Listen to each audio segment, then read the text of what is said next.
A'udzubillahi minasyaitonirrajim. Bismillahirrahmanirrahim. Assalamualaikum warahmatullahi wabarakatuh. Alhamdulillahirabbil alamin. Wassalatu wassalamu ala asrofil anbiya'i wal mursalin sayyidina Muhammadin wa ala alihi wa ashabihi ajma'in. Wa qala Allah ta'ala fi kitabil karim ya ayyuhallazina amanu taqullaha haqqa tuqatih wa la tamutunna illa wa antum muslimun. Qul ghafur rabbana innana amanna faghfir lana dzunubana wa qina adzabannar. Amma ba'd. Alhamdulillah, segala puji dan syukur adalah milik Allah, Tuhan semesta alam yang telah menciptakan kita, dan karena rahmat dari Allah kembali kita berjumpa di channel iDream TV dalam program Zikir, Doa dan Amalan, di mana insya Allah kita akan sama-sama belajar tentang apa saja ya doa, zikir dan amalan yang bisa kita lakukan, kita jalankan dalam kehidupan kita sehari-hari untuk menggapai keridhaan ya dari Allah Subhanahu wa taala.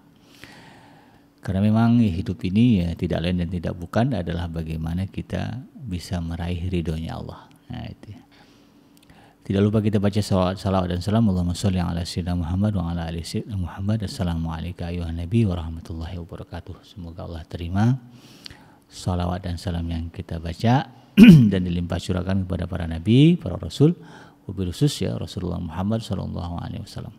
Dan semoga kita termasuk ke dalam kelompok orang yang akan berbahagia ketika berjumpa dengan Allah, dijauhkan dari siksa api neraka, dimasukkan ke dalam surga, dan dipertemukan dengan orang yang kita cintai, yaitu Rasulullah sallallahu alaihi wasallam.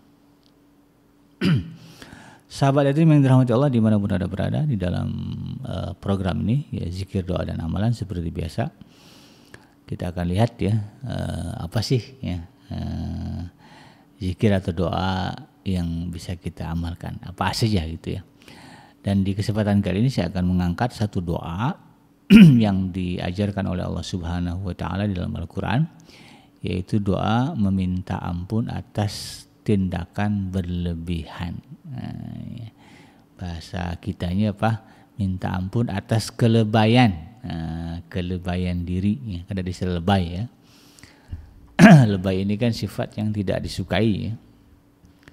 Kadang kita kalau udah berlebih-lebihan ya menyikapi sesuatu, kan ada orang yang nyindir, wah lebay gitu ya, nggak suka orang. Dan ternyata memang sifat ini adalah sifat yang juga tidak disukai oleh Allah Subhanahu wa taala. Ada orang-orang yang Allah tegur ya karena melampaui batas. Nah, ini kan berlebih-lebihan gitu kan. Dan ternyata ya sikap ini ya atau karakter ini harus dijauhi ya. Bahkan ya dimintakan doa untuk pengampunan kepada Allah. Jadi boleh dikatakan ya dalam situasi dan kondisi tertentu ya lebay atau berlebih-lebihan di dalam tindakan itu merupakan dosa. Karena itu kemudian kita harus meminta ampun kepada Allah Subhanahu wa taala secara spesifik agar Allah mengampuni ya, tindakan-tindakan kita yang berlebihan, lebay ya dalam timbangan Allah Subhanahu wa taala. Ya kan ya Allah kan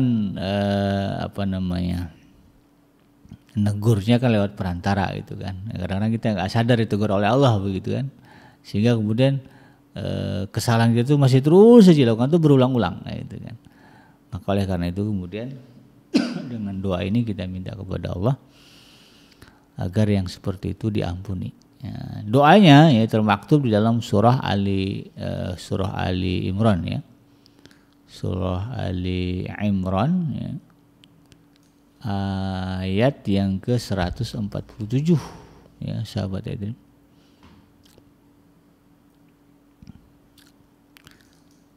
Ya, surat Ali Imran ayat yang ke-147. Di dalam surah Ali Imran ayat yang ke-147 ini ya, ada doa yang diajarkan oleh Allah Subhanahu wa taala dan bisa kita amalkan ya. Doanya bunyi begini. A'udzubillahi minasyaitonirrajim. Rabbana ighfir lana dzunubana wa israfana fi amrina. Wa tsabbit aqdamana wansurna 'alal qaumil kafirin. Ya, sebetulnya ada beberapa hajat di sini yang kita minta kepada Allah.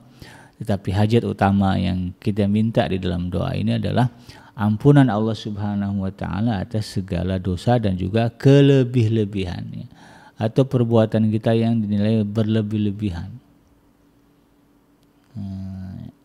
Rabbana, wahai Tuhanku, ya Tuhan kami, ighfir lana, ampunilah dosa-dosa kami, zunubana, ya. Ighfir lana zunubana, ampunilah kami, berilah ampunan kepada kami, zunubana, atas dosa-dosa kami, wa israfana, ya, fi amrina, dan juga tindakan-tindakan kami yang berlebih-lebihan.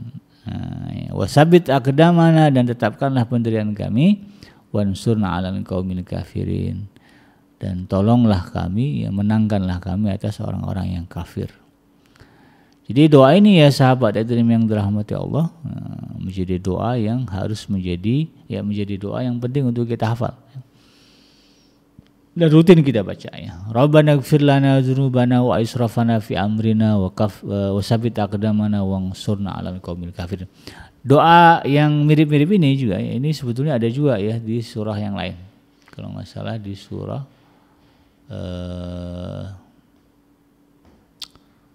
surah Al-Imran juga, ya, tapi ayat yang ke 190 berapa itu. Dengan redaksi yang agak berbeda, ya. Tapi intinya kurang lebih mirip-mirip.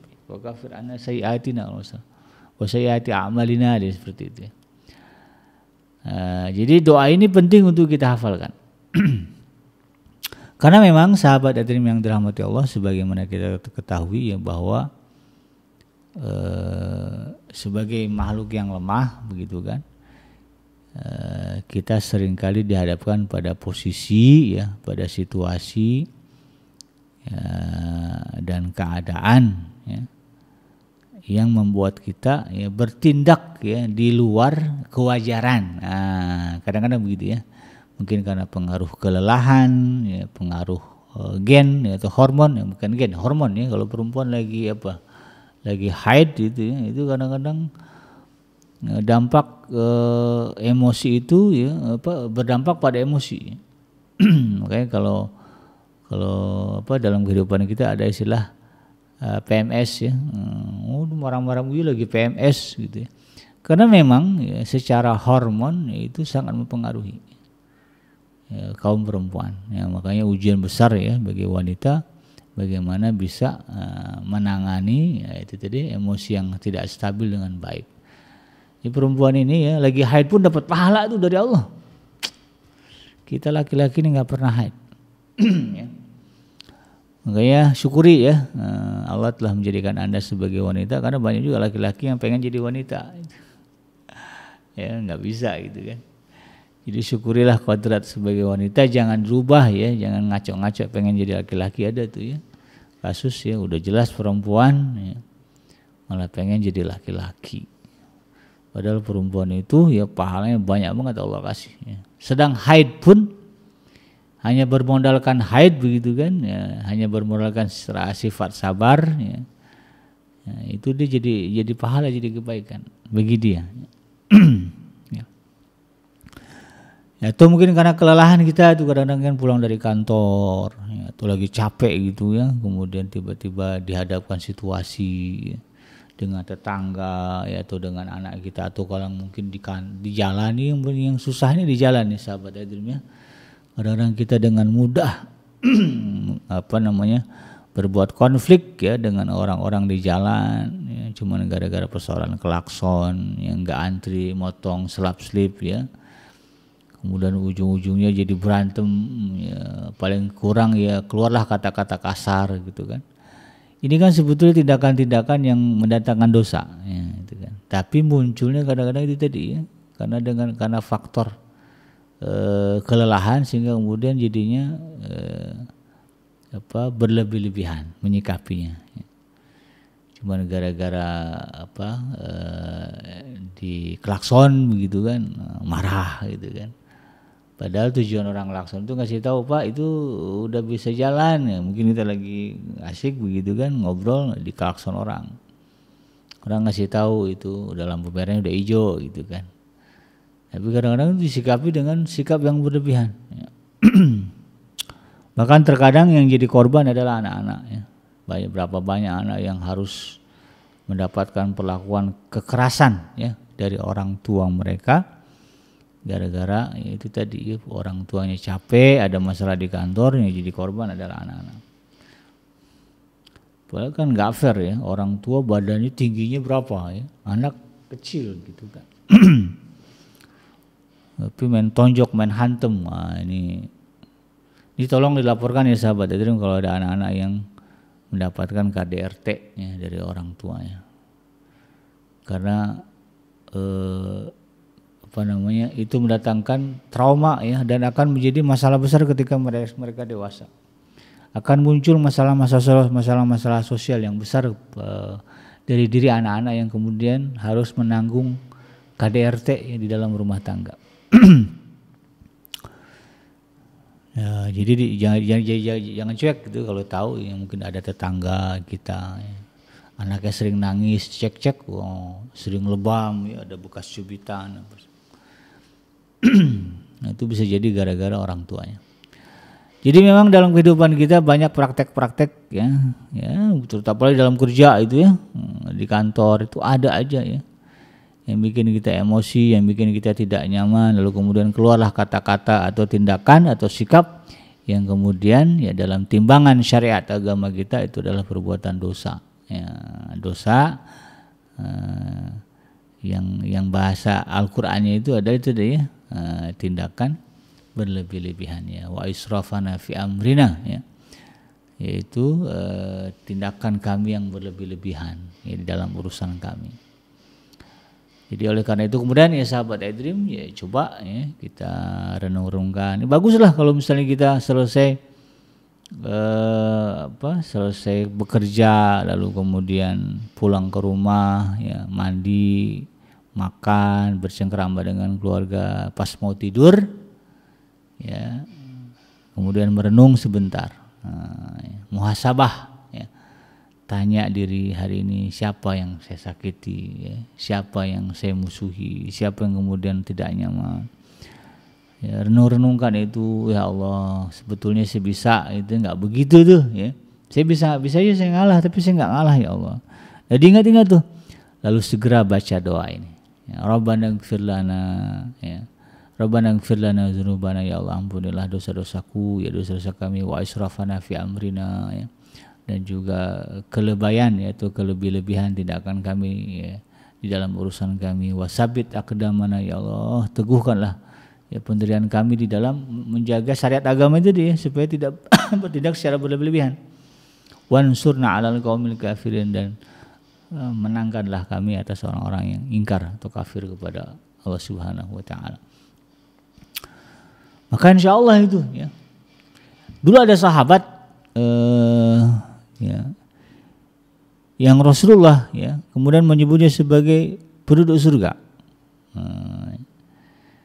Kalau nggak salah namanya, insya Allah saya lupa ya. Jadi jadi Rasulullah ketika berkumpul dengan para sahabat ya, lagi ngumpul ya para sahabat, kemudian Rasulullah mengatakan sebentar lagi akan datang kepada kita seorang ahli surga. Nah itu. Lalu kemudian muncullah ya sahabat ini. Wah, yang lainnya terperangah, siapa itu? Wah, apa istimewa dia sampai Rasulullah mengatakan masih hidup aja nih orang, Rasulullah mengatakan dia adalah ahli surga. Nah, penduduk surga, akan datang kepada kita penduduk surga. Lalu kemudian salah seorang sahabat Rasulullah, kalau nggak salah namanya Sayyidina Amr bin As, ada juga mengatakan Ibnu Umar, saya nggak tahu siapa, saya lupa ya. Tapi kalau nggak salah Sayyidina Amr bin As. Ya. Lalu beliau kemudian mendatangi sahabat ini, ya, bertamulah ceritanya ke rumahnya, dalam rangka memata-matai, bukan memata-matai, pengen tahu apa sih istimewanya sahabat ini dari segi amalan, gitu kan? Sehingga Rasulullah mengatakan dia adalah penduduk surga. Nah, dan ternyata setelah diikuti selama 3 hari 3 malam, biasa aja gitu, sama aja amalannya dengan kebanyakan orang gitu kan. Sholatnya sama gitu kan. Kemudian juga kalau bicara ngobrolnya juga biasa sama gitu kan. Jadi dalam pandangan Sayyidina Amr bin As ini nggak ada yang spesial. Tapi kenapa Rasulullah menyebutnya sebagai ahli penduduk surga? Ya. Lalu kemudian Ya, setelah di hari ketiga beliau bicara, sebetulnya saya pengen tahu ya kan, ingat gak waktu kita kumpul sama Rasulullah gitu kan beberapa hari lalu gini-gini. Oh iya saya ingat. Tahu nggak kamu, Rasulullah mengatakan kamu adalah penduduk surga.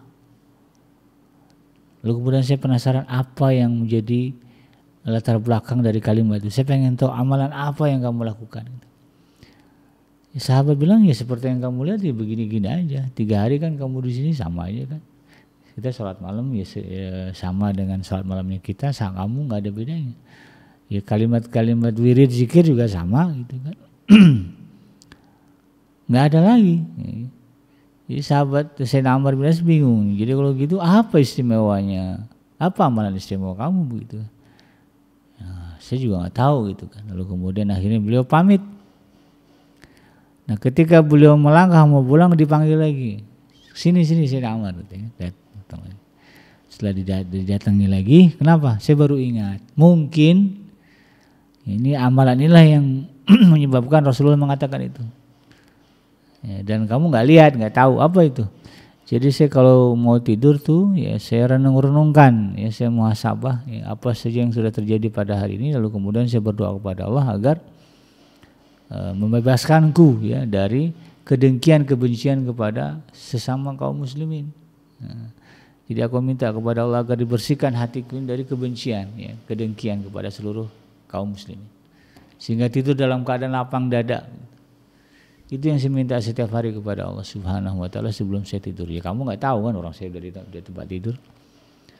Oh bisa jadi gitu kan. Inilah ya amalan yang kemudian menyebabkan kamu ya disifati oleh Rasulullah SAW menjadi penduduk surga. Karena memang yang penduduk surga itu ya yang disebutkan dalam Al-Quran salah satu sifat yang menonjolnya mereka tidak ada kebencian. Dan kalimat dalam Al-Quran itu Allah membersihkan ya di dalam diri mereka ya penduduk surga itu ghil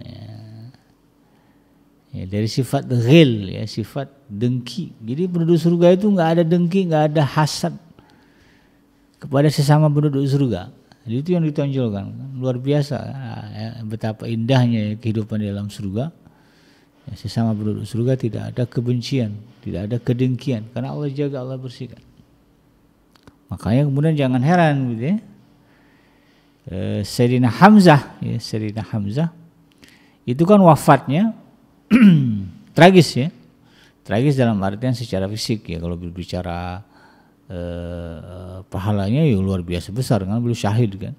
Sayyidina Hamzah bin Abdul Muthalib yaitu wafat dalam keadaan tragis di mana dadanya terbelah, hidungnya udah hilang, udah sopak, dipotong. Hidungnya terpotong, kemudian dadanya terbelah, jantungnya dikeluarkan. Siapa pelakunya? Wahsy. Wahsy seorang budak ya, sahaya berkulit hitam ya. Temannya Sayyidina Bilal bin Rabah kalau nggak salah ya. Tapi ketika itu dia masih kafir ya, Wahsy. Makanya dia mau yang membunuh Sayyidina Hamzah.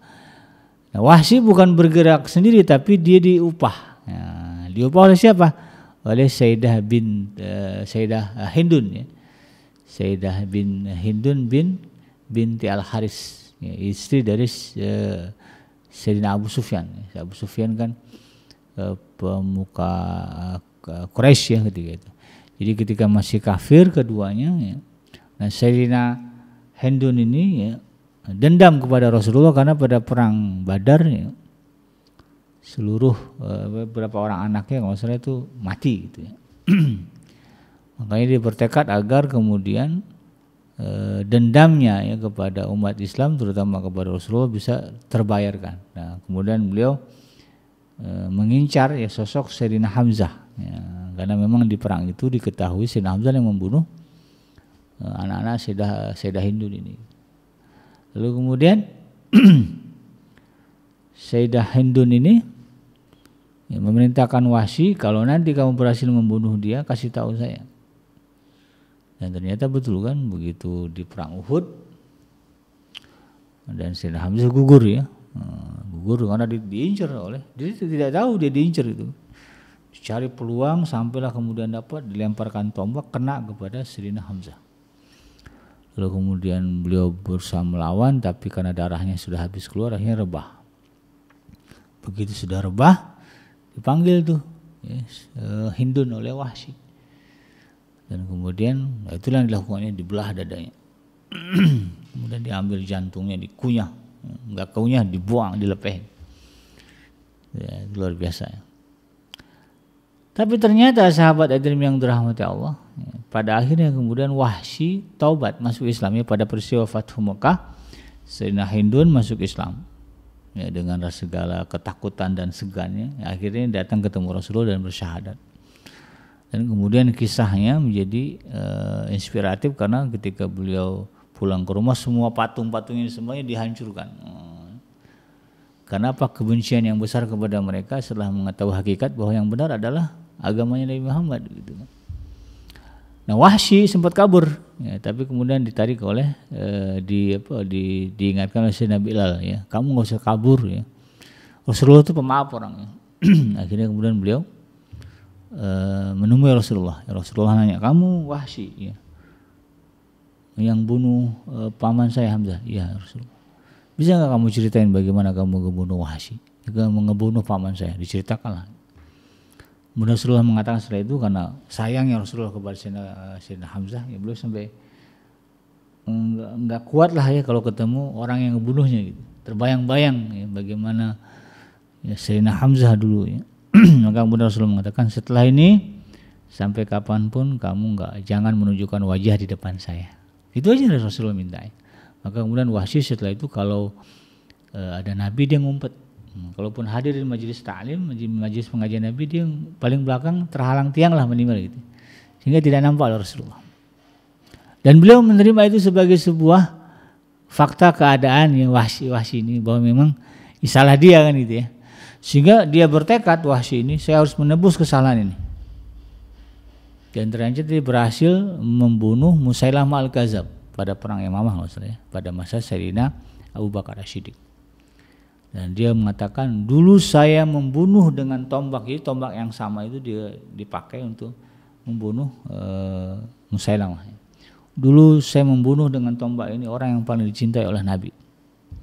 Dan sekarang saya berhasil membunuh dengan tombak ini orang